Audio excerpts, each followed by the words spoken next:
Okay, so I'm here at a location in Zion National Park called the Narrows. As you can see, the canyon walls behind me are fairly close together. The canyon is narrow. Well, those of you that have been to Zion know that that's not the case everywhere inside the park. As you go further and further downstream or down canyon, the canyon actually widens up a lot. And the canyon walls are, like down at the visitor center, are a few miles apart, whereas here, maybe a few hundred to 1,000 feet apart. Well, the question I want to ask you is, why is the canyon narrow here and wide downstream? In order to understand why the canyon walls are wider downstream and more narrow upstream, here where we're at right now, I need to explain what the canyon walls are made out of. If you look behind me, you'll notice that it looks pretty much the same from top to bottom. That's because the canyon walls here are all composed of the same unit called the Navajo Sandstone. This sand was deposited in an ancient sand dune desert. Sand dunes, if you look at them closely, they actually have all of the same size of sand. There isn't much variation in grain size within sand dunes. This allows for this sandstone to be really homogeneous in nature. It also gives the sandstone really great porosity.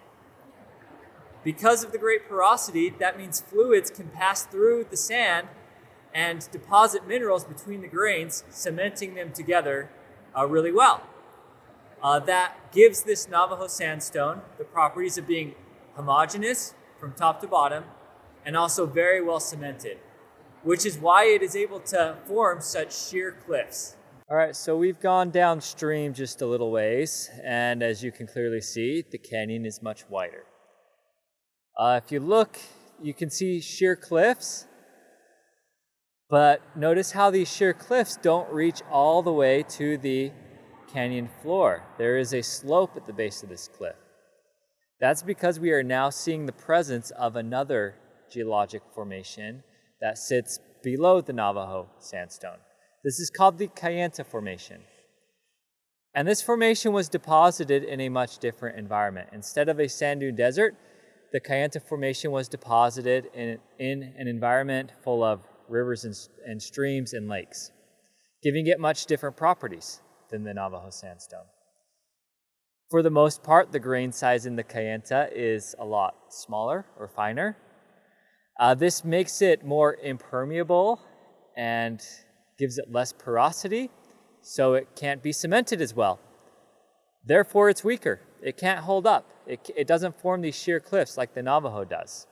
And that's why you see the slope at the base of the cliffs. Well, you're probably thinking, or hopefully you're thinking, well, how does that contribute to canyon widening? Well, what happens is as the Virgin River cuts down, forming Zion Canyon, eventually it cuts all the way down through the Navajo Sandstone, exposing the much weaker Kayenta Formation below it. As it exposes the Kayenta Formation will erode at a much faster rate than the Navajo. So these steep cliffs will be undercut as the Kayenta Formation erodes. And that leads to what we call mass wasting, or the rapid downward movement of rock material. In this case, as the canyon walls are undercut, the canyon walls will completely collapse through massive rock falls.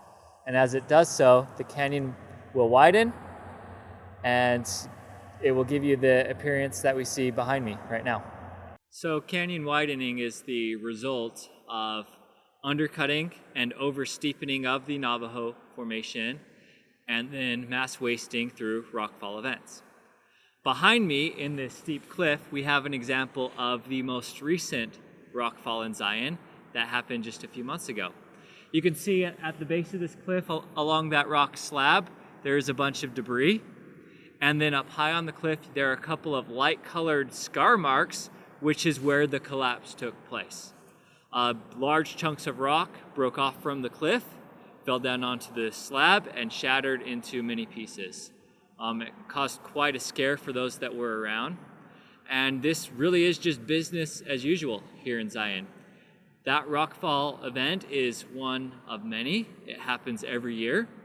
This canyon has been forming for over 2 million years now, and imagine how many rockfalls have occurred during that time. So the modern landscape that we see today at Zion National Park really is a result of these mass wasting erosional events.